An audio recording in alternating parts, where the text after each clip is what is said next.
My guest today is Professor Wendy Pearlman, who's Professor of Political Science at Northwestern University. Her research interests include comparative politics of the Middle East, social movements, conflict processes, emotions, the political effects of emigration, and the Arab-Israeli conflict. Welcome, Wendy. Hi, thanks for having me. Yeah, thanks for doing this. So we have a few papers. I mean, you've been doing a lot of work in this area, a few papers on the Syrian conflict.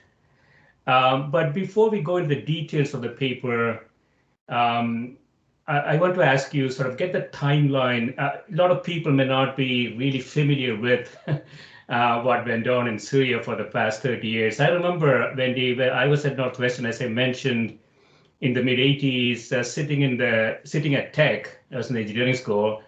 I had a very close friend from Lebanon.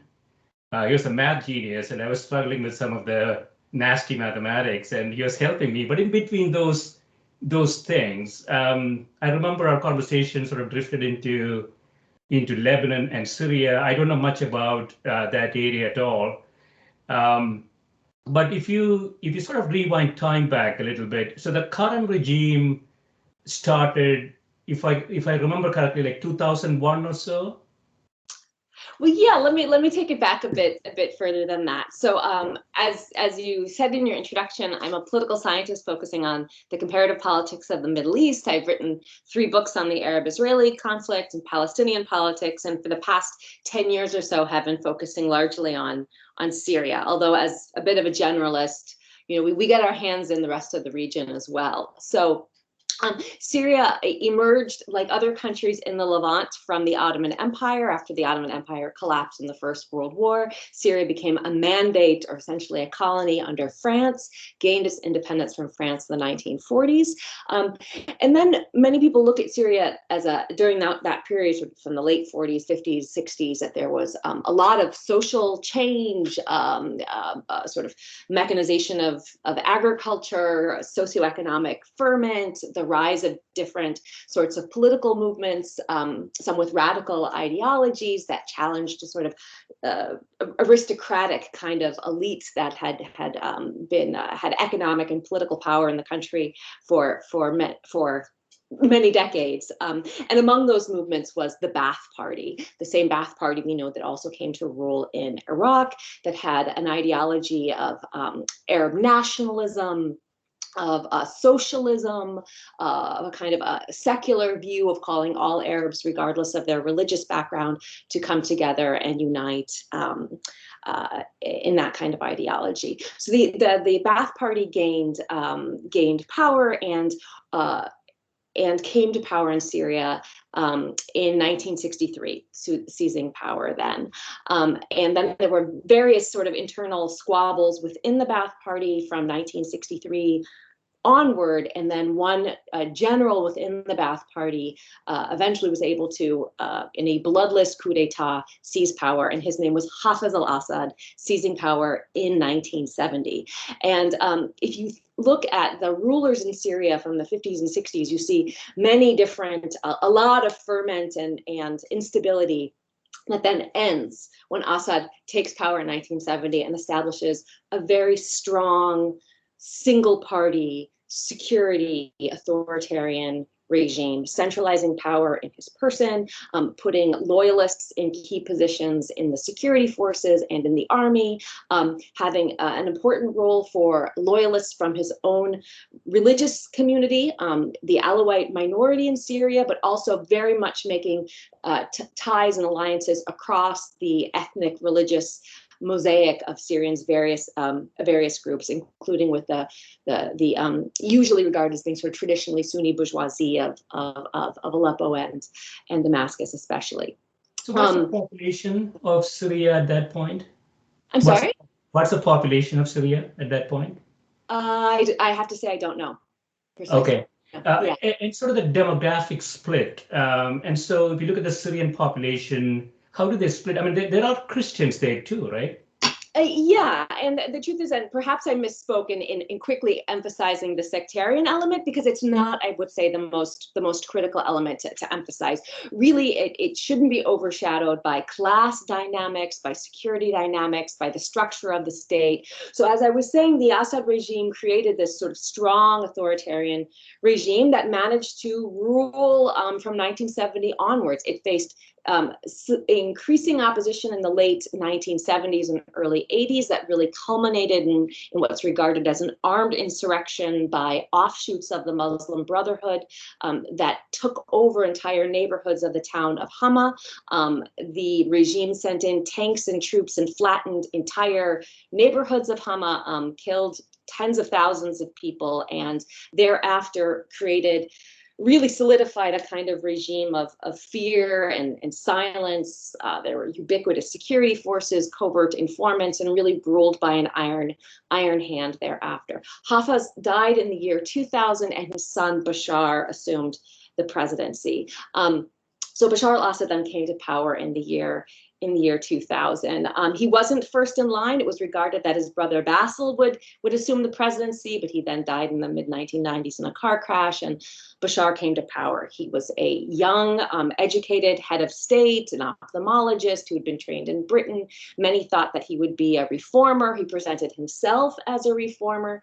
In those first 10 years of Bashar's realm, many would say the most sort of important thing to focus on is that there were massive changes in the economic space in Syria, that there was a shift from a more state-dominated socialist economy to a more free market neoliberal economy that in many ways opened new spaces for conspicuous corruption. There were all sort of regime cronies, people close to the president, including his cousin, became filthy rich in this privatizing space, and many Syrians saw their lives get worse as subsidies and services just sort of withdrew in this sort of increasingly privatized economy. That takes us up to 2011 and the eve of the Arab Spring.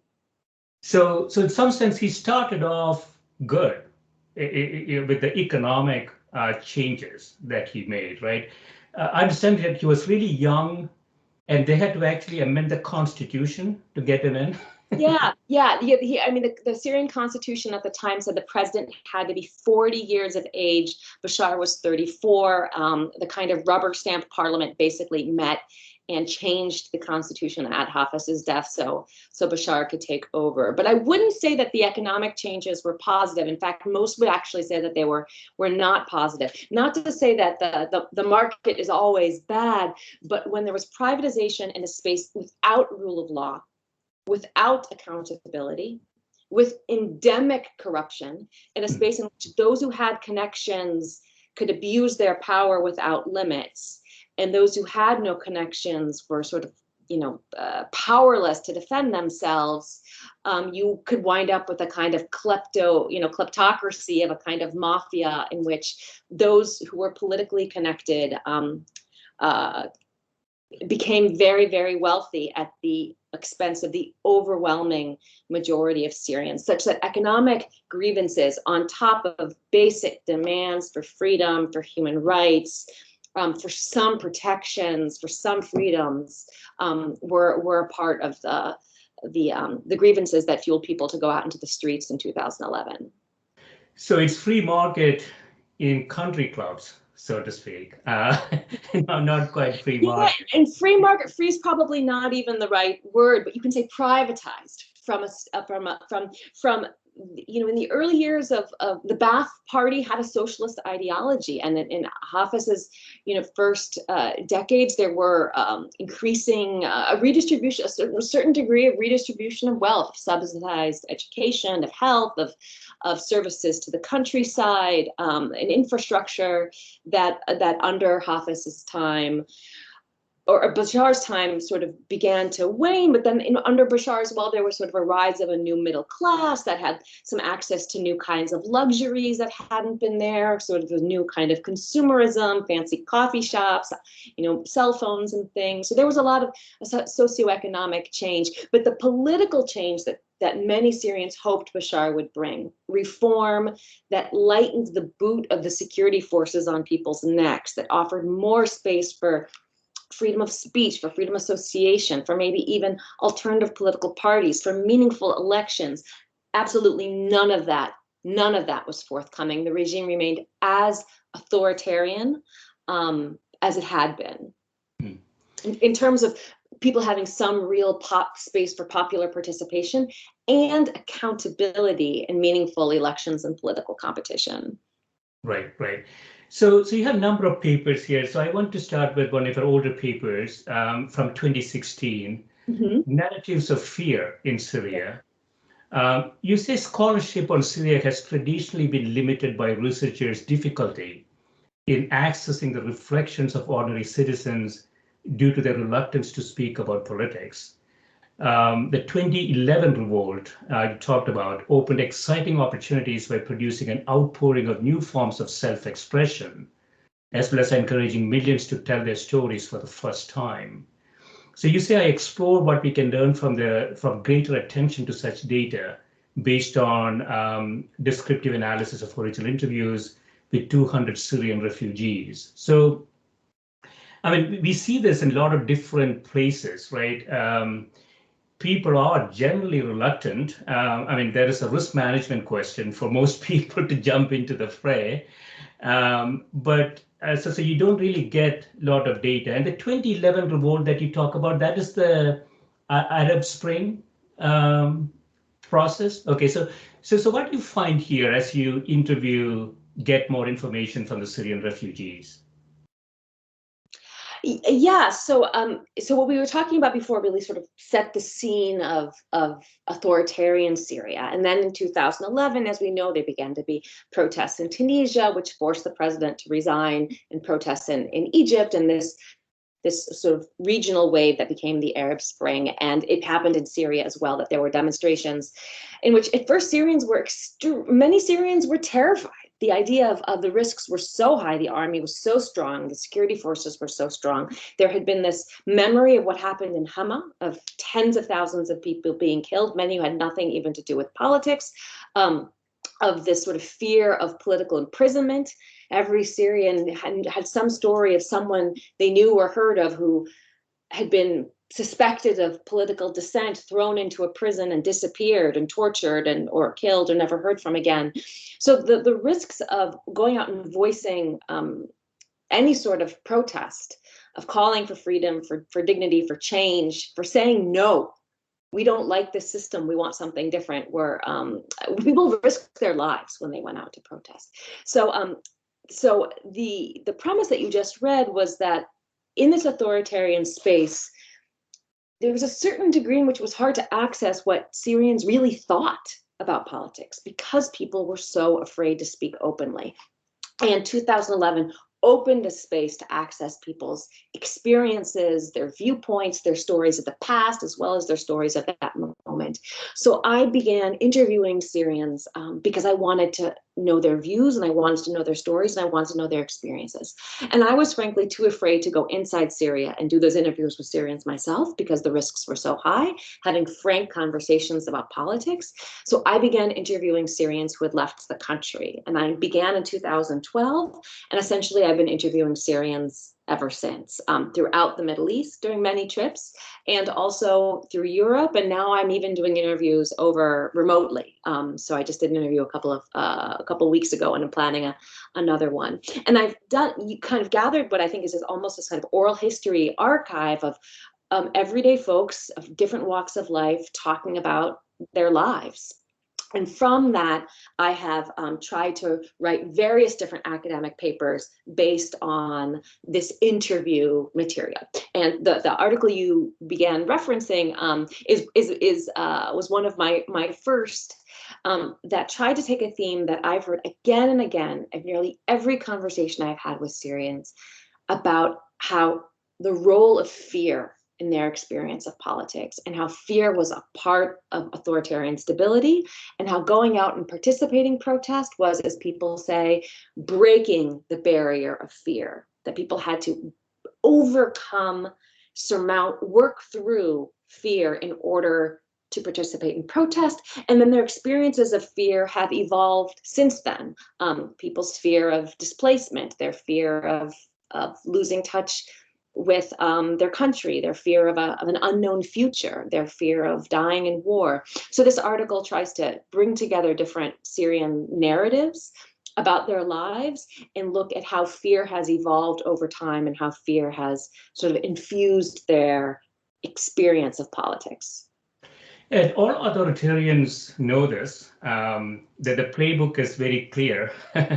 It's not just in the Middle East, but we have some recent experience even in the US with this. And so fear is a really effective tool to control people.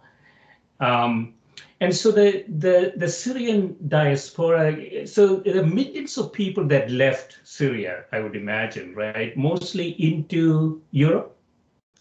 No, if the population of Syria before the war was estimated at about 22 million, something like 13 million Syrians are displaced.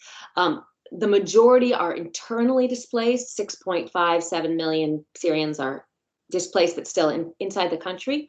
About 5.6 million Syrians are refugees in the Middle East. The largest number are in Syria, Turkey. About 3.6 million Syrians are refugees in Turkey, nearly 1 million in Lebanon, something like 650,000 in Jordan.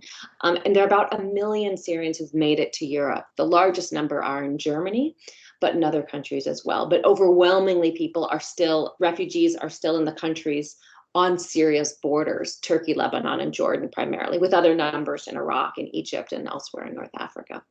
But millions, yes. Yeah, so you continue this interview process, and it's really good laboratory. The people going to different countries, different cultures, trying to assimilate into different cultures, may have different expectations. Perhaps they view Syria differently. So what sort of differences do you see in this refugees' responses based on where they actually ended up? Yeah, no, it really is something of a laboratory, in that there's tremendous variation. So in the countries in the Middle East, Turkey, Jordan, Lebanon primarily, most Syrians do not have any stable legal permanent residency rights. They're not regarded as refugees. They're regarded as guests, which means people feel tremendously precarious. Will they be forced back and deported or not? Most Syrians are working in the informal economy, where they have typically lower wages, unsafe conditions, no recourse if a boss suddenly says you're fired. You can't do anything about it because you're working illegally, in jobs that locals don't want for the most part, and paid at lower wages. Many are living in really indecent housing. There are thousands of children who are not in work. So some people have established their lives. In Turkey, there's a new Syrian sort of bourgeoisie. There are something like 10,000 firms now founded by Syrians in Turkey. So there's a lot of business life and so forth. But a lot of people are really suffering economically, legally, and with all the psychological, personal ramifications of that kind of instability, which is why Syrians who have been able many have tried to get to Europe. So we had in 2015 those scenes of people risking their lives crossing the Mediterranean in rubber boats to try to get to Europe, where they could have legal and economic and educational opportunities for themselves and for their children. In Europe, typically, Syrians have been able to get asylum. Maybe even a path to citizenship. Kids are in school. Social welfare states have given people opportunity to learn the language, to just focus on learning the language, obtaining schools, obtaining it's what they need to move on professionally, vocational training, various educational opportunities.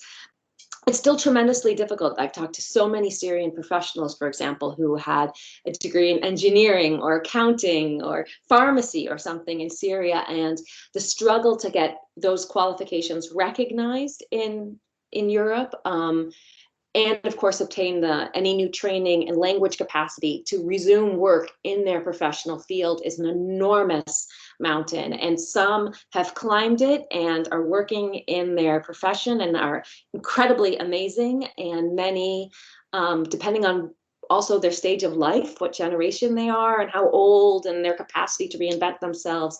Many are not able to do that. And it's very heart-wrenching to see. And a lot of those folks, are just incredibly invested in their children and think, well, I've sacrificed my this part of my identity and myself, but my children might have a better future. And this is the place in the world where they're best able to go on. So you have incredible variation in the context where people are in terms of legal rights, economic opportunity, educational opportunity. Something else that I found very also interesting in a paper I didn't send you, but maybe I will, is on the socioeconomic and class dimensions of all of this. There's a wonderful article by a scholar of refugee studies in the UK that's titled, "I Went as Far as My Money Could Take Me." And that very much applies to many Syrians I've met as well, that first of all, to get out of Syria, you need a certain amount of resources. Now the borders are closed. Turkey, Jordan, Lebanon have largely closed their borders. You need to be able to pay a smuggler to get you out, and perhaps pay at every single checkpoint within Syria that you pass. So you need a certain amount of money simply to get out of the country. And then you need money to get from the border, let's say the border of Turkey to Istanbul. And then if you want to get to Europe, you had to also have paid between thousands to tens of thousands of smugglers. So there is socioeconomic variation in where people wind up, where they're able to get there. And there are exceptions, but the poorer you are, probably the least far you're able to go. So it's been a more middle class folks maybe who got themselves to Europe. So there are class dimensions of where people wind up, and then there are different class dynamics of what they experience where they are, depending on educational opportunities and the role of the state as a host state in helping refugees or asylees get on with their lives. So I think there's very much a laboratory of a tremendous amount of variation that we will see in the future, almost a class remaking of the Syrian diaspora, where people started out before 2011 and where they wind up now, as a sort of intersection of the resources they had and the environment in which they've settled. So the 1 million that ended up in OECD countries, I noticed that there is a significant variation. There is only about 20,000 that came to the US. Germany seems to have taken a lion's share of that 1 million, about 500,000, I thought. I don't have the numbers in front of me. Are these due to country-specific policies, or is this due to the economic constraints that they were in? I mean, it's been political policies. So it was, I mean, in 2015, the sort of summer of migration, or what came to be called the European refugee crisis, or what we call the refugee crisis, not realizing this is the European refugee crisis, but at least be experiencing refugee crisis long before then.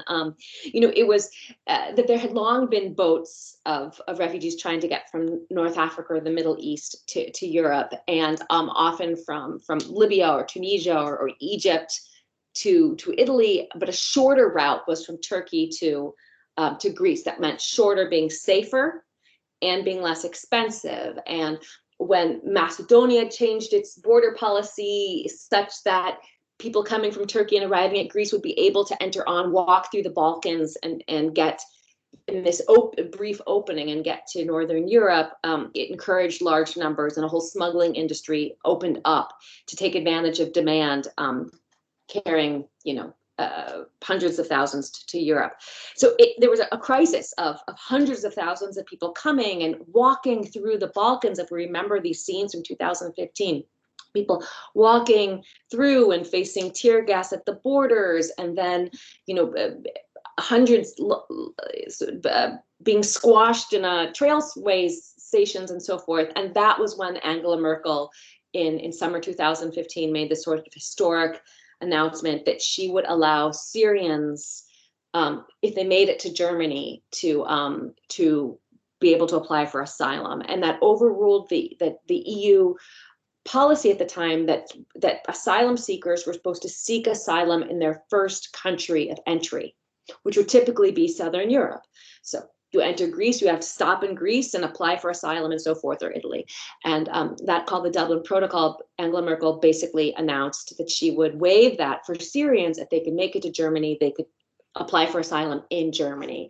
So you had hundreds of thousands of Syrians chanting to Germany, to Germany, to Germany. So it was a political choice made by the government that but of course, on the basis of both assessing the humanitarian need of people fleeing war and having nowhere to go, and a humanitarian, I think, a risky political move and humanitarian gamble by the chancellor, saying that Germany should, and also in light of Germany's own history, that Germany should be a light unto other nations and seek and offer safe haven to these refugees that no other country wanted.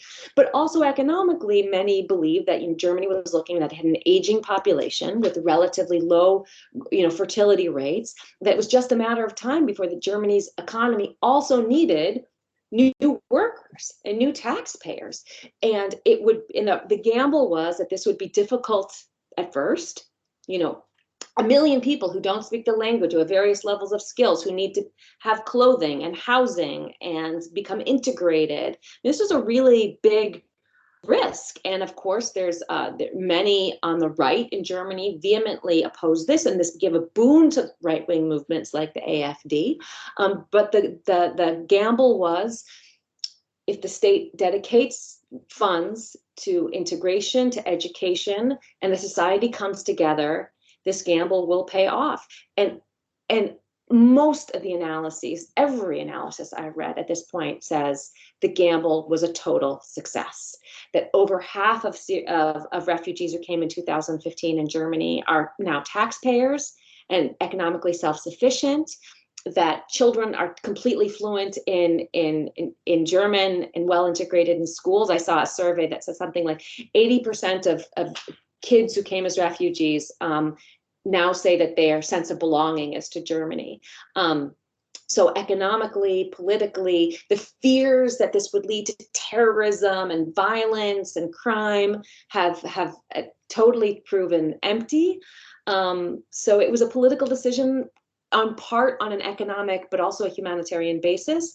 And I hope it sends a message to the world that that refugees can be absolutely contributing members of society, and all can benefit by opening doors to more refugees and asylum seekers. And I hope that more Americans hear that message too, because the number of Syrians that the United States has resettled, something like 22,000. Compared to those numbers, 3.6 Syrian refugees in Turkey, nearly 800,000 in Germany, something like 22,000 in the United States. I would hope many in the United States hear those numbers and feel a sense of shame. We can do so much more, and it will benefit people desperate to start life again and have a sense of safety for themselves and their children, and it can benefit this country too. That's my scientific opinion. Yeah, no. I mean, obviously, execution requires good leadership. Yes. And if you're suffering from a lack of leadership, we can hope for good policies, but they're not going to come. Germany is clearly sort of a unique OECD country in that respect. So I want to go into another paper, a recent paper that you have, Mobilizing from Scratch, large-scale collective action with the pre-existing organizations in the Syrian uprising. So we're talking about the 2011 uprising here, right? Yeah.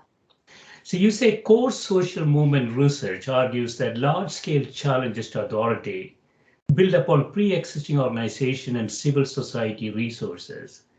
How do dissenters mobilize masses in these settings, given curtailment of civil society, autonomous associations scarcely exist, and norms discourage trust more than encourage it? So this is sort of an initial condition problem. People understand something needs to be done, but nobody wants to be sort of the first group starting it, right? And so what do we understand from sort of the social research, how these things actually get going? Yeah, I mean, so there's an entire field of social movement studies that tries to answer precisely this question, that uprisings and revolutions and mass protest movements are rare. And we have the, classic collective action problem that everybody would benefit if we came together to achieve some public good.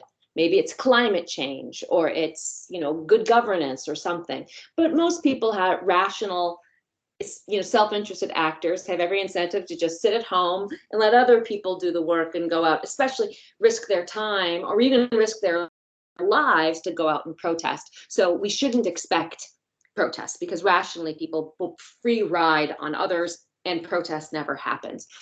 So the entire field of social movement studies tries to resolve this and say, well, we do know that protests happen, and even uprisings and revolutions happen. What explains that if rationally we should expect people to stay home? So there's been many studies that argue that when big social movements happen, there's some pre-existing, what some call kind of indigenous infrastructure that might not even be political organizations, but some sort of social institutions that bring people together, that create networks so people know each other, they can communicate, they trust each other, they have the capacity to act collectively, and that under certain circumstances, these get sort of translated and mobilized into vehicles of dissent. And a classic example of this is in the American Civil Rights Movement. So the network of African-American churches, primarily also African-American colleges, NAACP chapters, that built entire networks. There were these sort of organizational resources that weren't necessarily used for protest, but there were leaders and there were members and there were communication networks, and there was all the potential such that as the civil rights movement began, that got mobilized, and the bus boycotts of the 1950s, churches and church communities played a big role in helping get those off the ground, sustaining them, and so forth. So there's established over the years, I think, really in light of the research that's been done about the civil rights movement, an almost assumption that if you're going to get mass scale protest, you can look backwards and find that there was these pre-existing networks or institutions. Maybe these days it means even Facebook networks or something, but people are already networked and connected, so that when a protest seems like it comes out of nowhere, like in the Arab Spring, for example, you can look back and say, oh no, there were these pre-existing resources.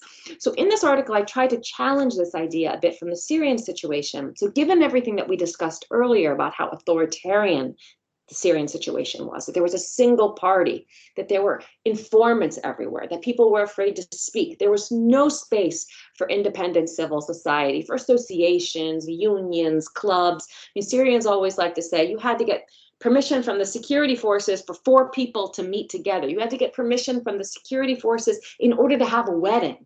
Like, there was no space for people to come together, yet tens of thousands of people got out into the streets, chanting, dancing, calling in unison for change. So this article tries to sort of look at the processes by which people can come together and mount really large-scale protest, even when those pre-existing resources are pretty scant.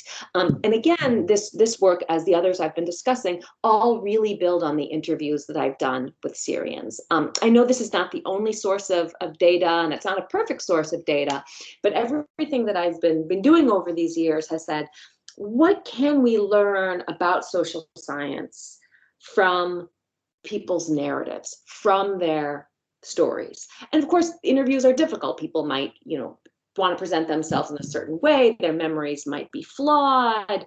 What they tell a foreign researcher might be different than what actually happened. But I've tried to sort of triangulate and use lots of different stories to think about what insight they provide on social processes that can teach us something we didn't know before. Yeah, I was thinking also, Wendy, that as you were talking, so I grew up in southern part of India. Mm-hmm.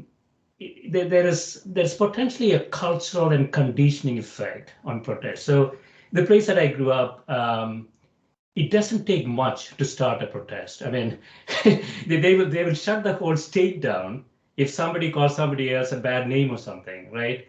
The 25 million people, they have 50 million different opinions. They fiercely debate. It's always protest. I mean, you can predict with very high confidence the protest is going to start.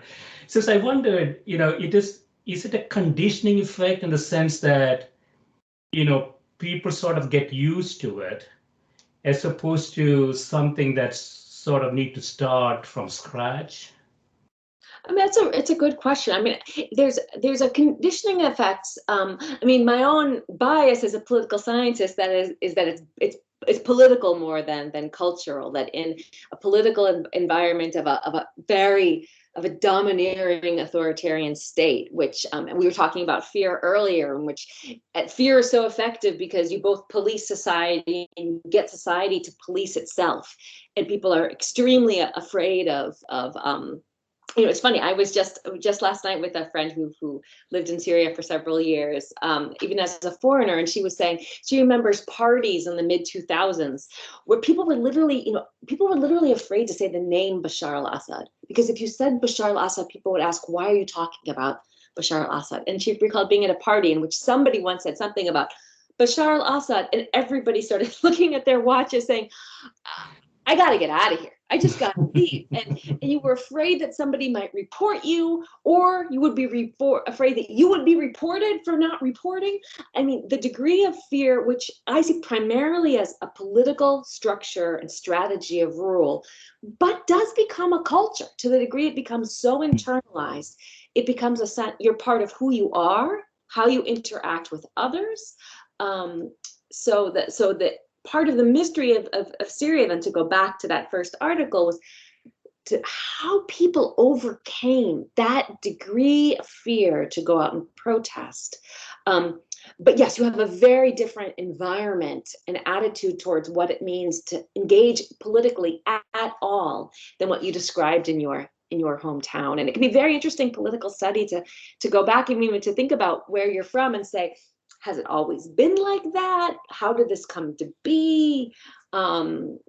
What explains that kind of an attitude towards protest, such that people defend themselves, speak their minds, and don't feel these inhibitions to claim what they think is right, as opposed to other places when people are conditioned to just sort of, you duck down your head because the costs of opening your mouth are just higher than anything you could possibly gain. Yeah, I mean, the scariest thing about this, Wendy, is that you can institute something like this. It doesn't take a long time. I mean, we could slip down a path, a autocrat, some authoritarian leader takes power and use fear as a way to say, you can't do that or you cannot say that. And it has sort of I think you talk about cascading in another paper, but in a different context, but it has cascading effects on the entire population, right? You sort of take cues from maybe your friends, your colleagues, and once you set the initial conditions to some level, then it can filter through the population pretty quickly. It's not like, we have hundreds of years of democracy and we have a stable system, but I fear that it is somewhat unstable in any part of the world. I agree. This sort of idea of it can happen here, it can happen anywhere. Yeah, I agree. And even I think, I mean, it's different. The issue of fear is different than the issue of misinformation, but things that we're seeing here now in terms of fake news and, misinformation about COVID, even, and vaccines, it's tremendous how quickly it can spread, how far it can spread, how it can take hold, how many people can come to believe something. It's a basic manipulation of people's ideas and their attitudes and their way of being. And I agree, it's fragile. It's very frightening. Yeah. Hope we won't get there. So yeah. So you have another paper that's a different subject. Yes. I remember this. So Syrian views on Obama's red line. Yeah. The ethical case for strikes against Assad. So this is in 2013, nearly 2.5 years into the uprising turned war. Syrian President Bashar al-Assad launched a chemical weapons attack that killed more than 1,400 people, including 400 children. And I remember, so Obama had sort of a pre-threat. I don't know what the right term would be. You can't do it. If you do it, we are going to come get you threat. And they did it, and we did nothing about it. It seems to me. Maybe that's too different. We did something about it. But so talk about what exactly happened. What was sort of the Obama administration's logic to get the outcome, which appears at the end, it appears not a bad outcome. But what is the thought process? What is the logic? Yeah, so I mean, the story goes that I mean, in general, Barack Obama did not want to get involved in what he saw as a quagmire in Syria or other countries. You know, we know that he was sort of elected in this idea of getting us out of wars in Afghanistan and Iraq, not of getting into new wars, but had said, and some people said it was maybe that it was something he later regretted saying, it slipped out of his mouth in 2012 as the violence was getting quite horrific in Syria, saying something like, well, if we start seeing some chemical weapons move around, that would be a red line for us, as a way of saying, okay, maybe you can kill civilians in other ways, but chemical weapons, these are internationally banned. That is, don't cross that line. And Assad did, and he has used chemical weapons many times, but the most sort of large-scale attack was in August 2013 with those horrific casualties, as you said. Many of us, you know, still have our images of the body bags and people foaming at the mouth, and of that absolutely horrific, over 1,000 killed. So then began some sort of several weeks of rapid fire politics. If many of us can take us back to 2013, and there was a question: will the US have a military strike on Syria or not?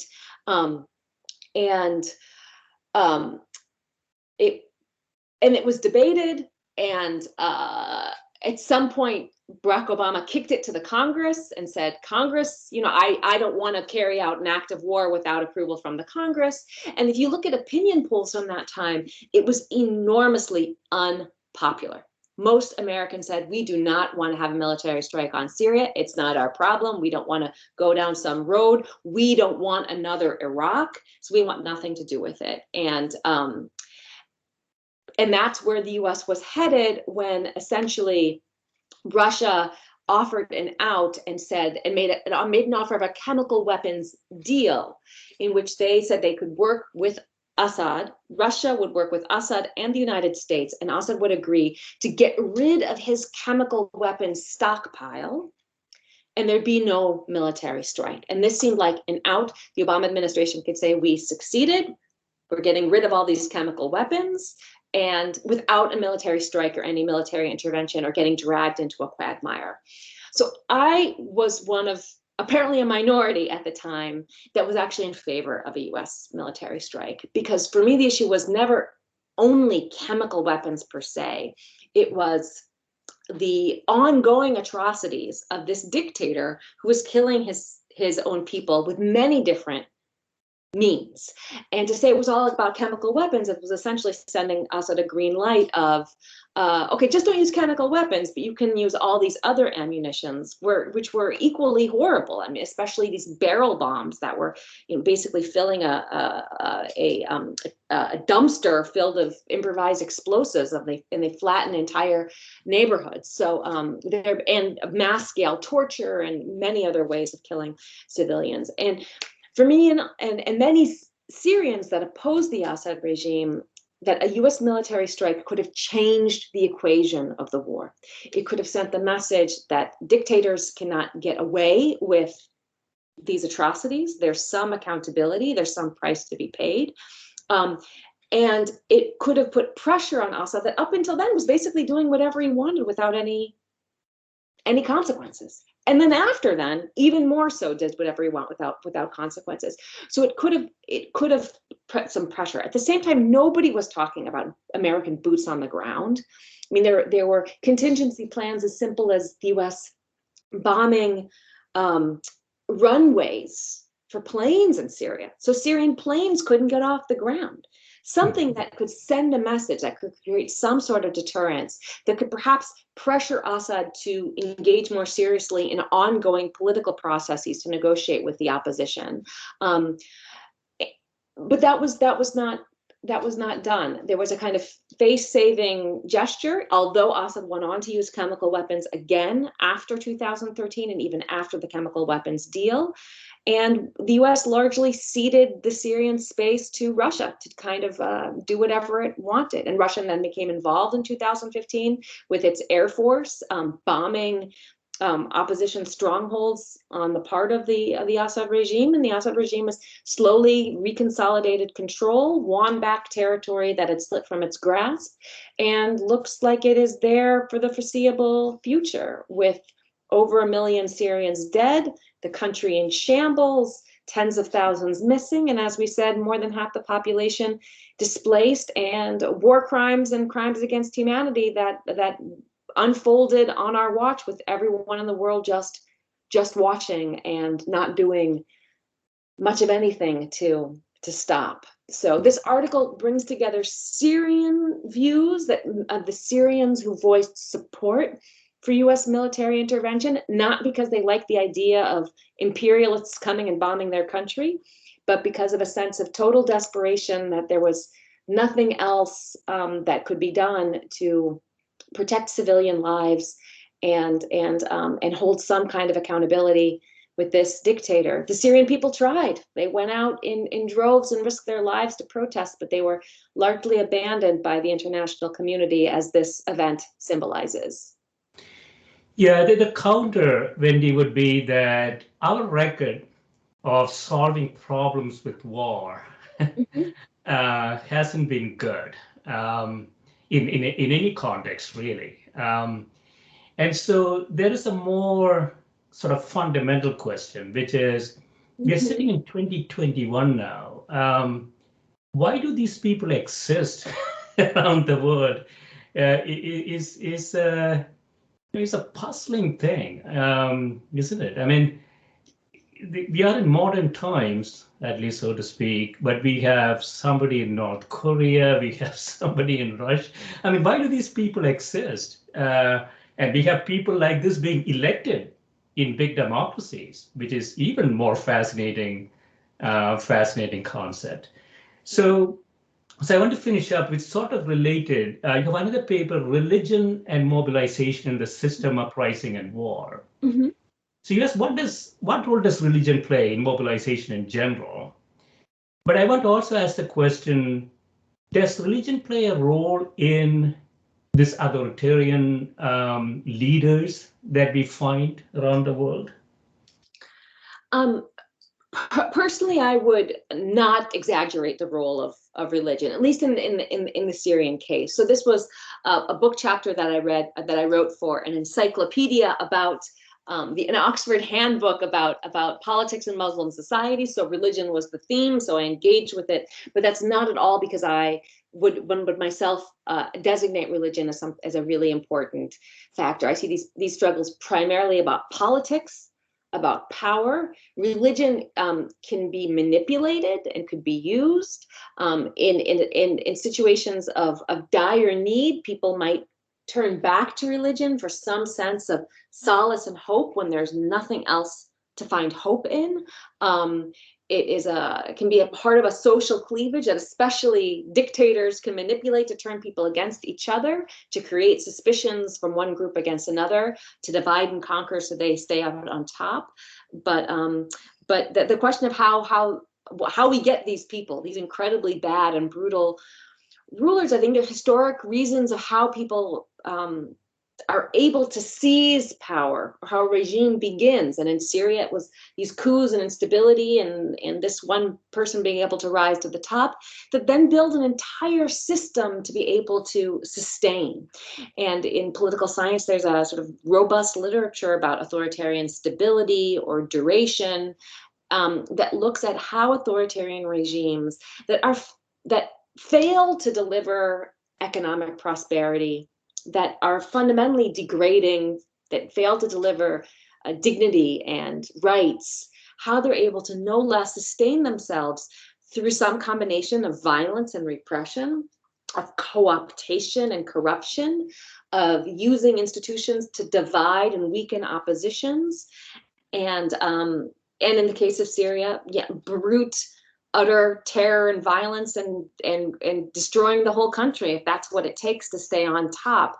And of course, international powers, and sometimes their direct support or indirect support or turning the other way, also create an environment. So I think there are lots of different factors, not only in how regimes come to be, but more importantly, how they're able to sustain themselves and fragment and weaken or co-opt those forces that otherwise might succeed in overthrowing them.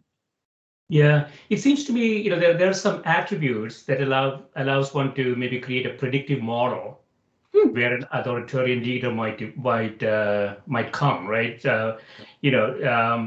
I would imagine egalitarian, well-functioning democracies with free market systems, less religious, appear to be less likely to create those types of leaders, and the opposite might be more likely. I don't know. I'm just speculating. I don't know anything about the data. But I want to ask you one final question, Wendy. So you talked a lot of Syrians over a long period of time now. If by some miracle, Syria returns to normalcy, we have a well-functioning democracy, we have free market system, all of the things that we expect a good country to have. Let's say Syria returns to that state. Do you think this displaced Syrians, I'm thinking people who went outside the country, I don't know how many are they, like 6-7 million, right? Who went outside. What is their feeling? Will they return to Syria if Syria becomes normal? Yeah, I mean, and it's interesting because in the Syrian case, that return to normal that never existed. So it's creating some optimal situation. Yes, I think that were there a functioning democracy, political guarantees of safety, of rights, of accountability, of political participation, absolutely. I think there would be millions of Syrians who would return. And I think that most Syrians right now do not see that in the foreseeable future. And I do not see it in the foreseeable future. So were it to happen, yes, absolutely. I think that many would return. It does not seem to be happening now. Yeah, my understanding is that you probably have more insights into this. My understanding is that it's a pretty highly educated population. At least it used to be fairly highly educated population, right? Mm-hmm. So Yeah. people who went out are highly skilled. Yes, absolutely. Absolutely. And what's interesting about this growing diaspora is now people are gaining all sorts of new skills. I mean, you have the kinds of education and training, learning new languages. I mean, you had a highly educated population, and now you have, while many are, especially in the countries in the Middle East, there was fear of a lost generation of kids who aren't going into school and people who aren't using their skills because they're in sectors of the economy that are low wage and very difficult and not exercising even the training they come with.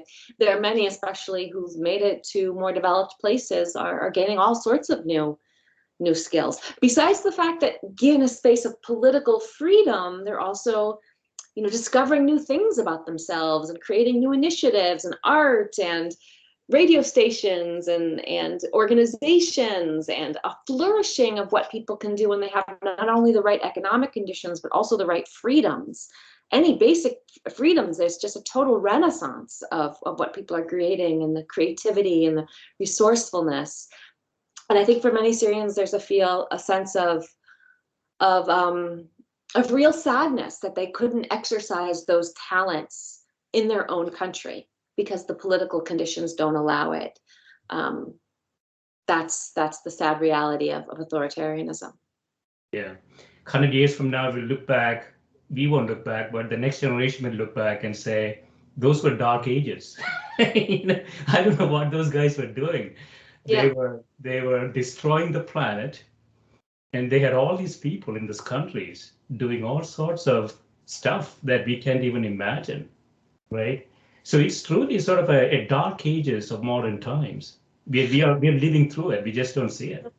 Yeah, I mean, for me, there are many dark spots in our times, and I would hope all of your listeners pay attention to Syria as one of them. That even if it's not in the news to the same degree it was in past years, Syrians are still suffering. There's absolute hyperinflation and economic crisis and a COVID crisis within the country.